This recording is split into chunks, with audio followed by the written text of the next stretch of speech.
Operation Paperclip was a U.S. government project to bring German scientists to the United States to work either for the military or for industry. They were taken into custody, they were granted asylum, they were brought to the United States. They are horrific war crimes, with concentration camp victims were expunged. The most important and influential of these former German scientists was Dr. Werner von Braun, the commander of Germany's Peenemünde Space Research Center. Von Braun was really the developer of the V1 and the V2 rocket. He was a member of the Nazi Party. His commanders were SS generals. He was privy to some of the most secret projects that Nazi Germany was developing during the war. Once in America, von Braun quickly established himself as the leader of the U.S. military's burgeoning rocket program. He would eventually become one of the key architects of NASA. In fact, the first rockets that the United States was launching out in New Mexico were essentially the V2 rockets. In fact, I think the only real difference was that we'd taken the swastikas and the Iron Crosses off.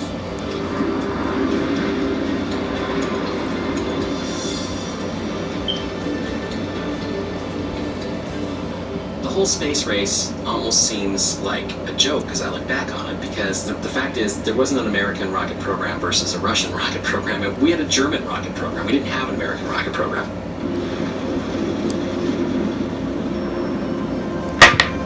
There's no question, as you look at NASA, there's no getting to the moon without von Braun and the other German rocket scientists. In many ways, the American government has just carried on what the Third Reich was doing, building underground bases and factories, developing secret technology. And this technology was also in ancient times too, and it's the same technology that was used in the Vermont. In 1970, UFO researcher Alan Greenfield claims to have met rocket expert Werner von Braun while examining declassified files at Wright-Patterson Air Force Base. And I said to him, how did you develop that much technology so fast? And he looked down the rows of UFO files and he said, we had help from them. And I said, you mean them, meaning the aliens? He said, yeah, we had help. We all got help from them. And that was like the eye-opening moment. The evidence that the Nazis were aware of non-human technology is simply the fact of the existence of this incredible technology that they had by the end of the war. In the end, Adolf Hitler's quest for a powerful new wonder weapon failed. But the technological advancements created by German scientists did succeed in changing our world, and even threatening our very existence.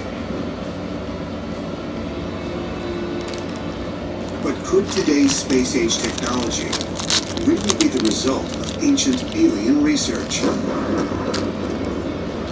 And if extraterrestrials once possessed deadly weapons capable of mass destruction, what happened to them? Did they become victims of their own superintelligence? If so, will we? Perhaps only time and space will tell.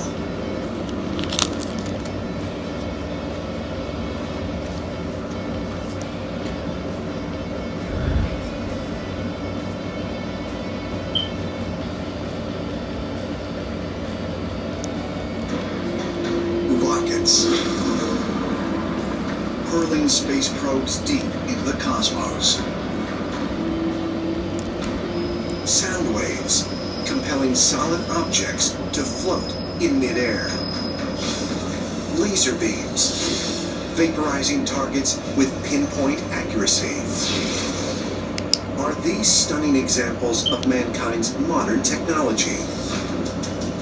Or are they merely recent incarnations of scientific achievements that have roots stretching back to the ancient past. We have several cultures who depict modern technology being used thousands of years ago. They were working with technology that could literally break the earth in two. How could they have had these advanced weapons that we've only just acquired ourselves today? Something in our past has been lost, and we're looking for that answer. Millions of people around the world believe we have been visited in the past by extraterrestrial beings. What if it were true?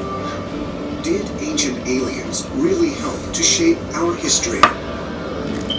And did mankind's cutting-edge technology spring from our imagination? Or could it have come from a source much farther away?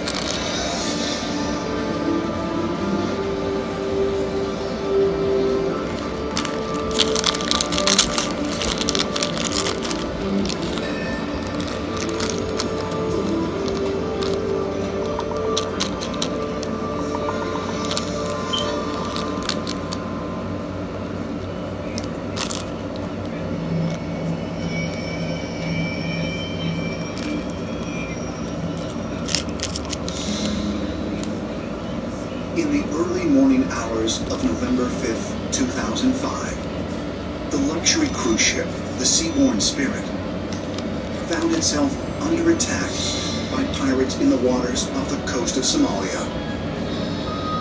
But the Somali bandits were successfully repelled by a relatively new and formidable defensive weapon, a long-range acoustic device, or LRAD.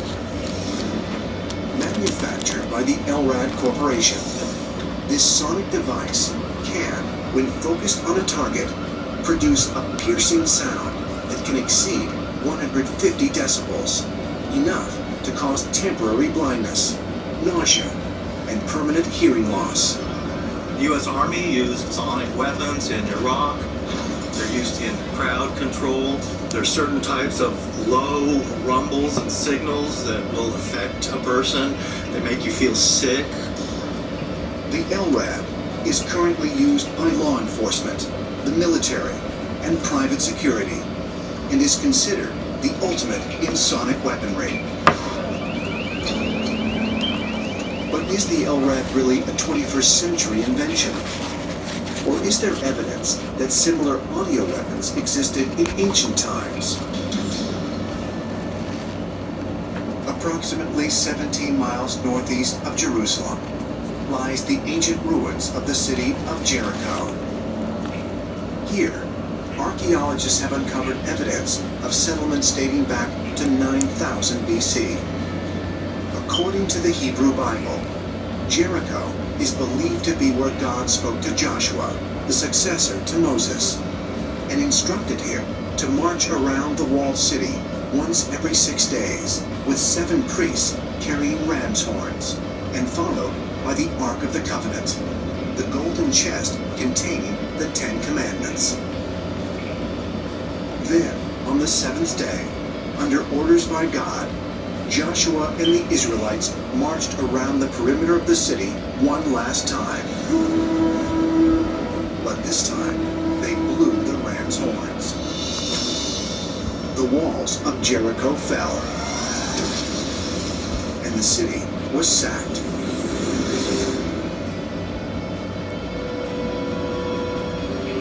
In the Old Testament, you see very clear descriptions in Joshua 6 about the shofar, which is described as a trumpet that was used in the Battle of Jericho to actually bring the walls down. To religious scholars, the collapse of Jericho's walls was a miracle. To most modern-day scientists and historians, the destruction was most probably caused by an earthquake. But could it have been something else? Could the Israelites have possessed advanced sound wave technology? If so, where did it come from? In the scriptures, we have a fascinating story about the fall of the walls of Jericho. Armies were told to circle the wall repeatedly and then finally blow their horns, and down came the walls. And we know there was a powerful presence, the Ark of the Covenant. This mysterious sacred item was with them at all times, which of course was part of the event and part of the fall of the walls of Jericho. The idea that some kind of sonic weapon was used to destroy these huge, thick, ancient walls to allow the Israelites to basically take over that city is a fascinating one. So what kind of technology were they using? It sounds utterly fantastic to us that they could have had some kind of advanced alien technology. It's clearly what they're describing. There is little doubt that the Ark of the Covenant was a weapon. It was described as a weapon famously when the Israelites crossed over into Canaan.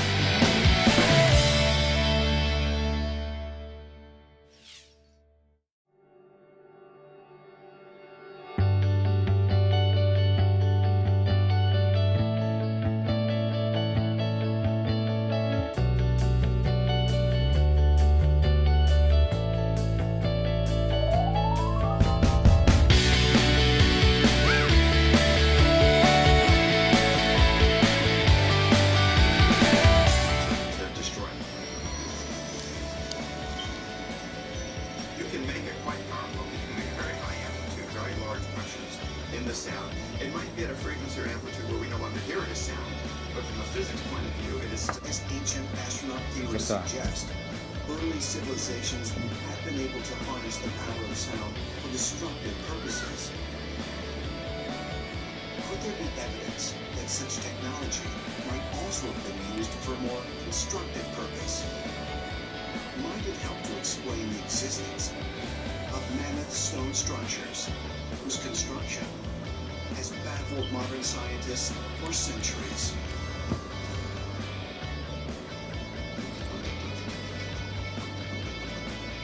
Mycenae. In the 2nd millennium BC, this ancient fortress city dominated much of southern Greece. Here, fortifications were built in a style known as Cyclopean masonry, where huge limestone boulders were fitted tightly together without the use of mortar. The term Cyclopean refers to the fact that according to ancient myths, these Mycenaean fortifications were thought to be the work of a strong, one-eyed race of giants, known as the Cyclops. When you look at Mycenaean Greece, you're confronted with an anomalous civilization, really. It's a city which people who looked at it said only the Cyclops could have built this. The Cyclops is, perhaps not by coincidence, a mythical creature. So we really are confronted with the fact that people are saying mankind could not have built this. It has to have been something above or other than man who has constructed these walls. And when you look at the fact that tons and tons and tons of stones have been used in a way that really defies almost gravity, and I think that's why we have to say that Mycenae is definitely beyond human capability of that specific time and that specific period in Greek history. Mycenaean Greece. There is what's called the treasury of a trade.